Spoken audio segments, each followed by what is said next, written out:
Sir Rahul sir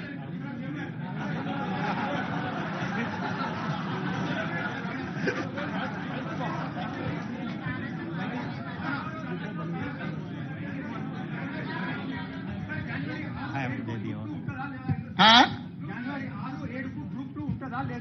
దాని మీద ఇంకా సమీక్షించి నిర్ణయం తీసుకుంటాం.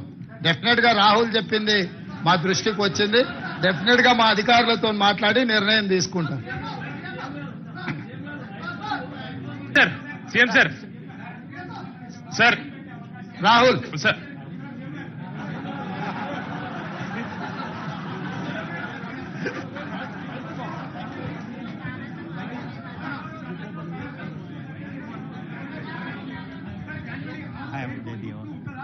ఆ? దాని మీద ఇంకా సమీక్షించి నిర్ణయం తీసుకుంటాం. డెఫినెట్ గా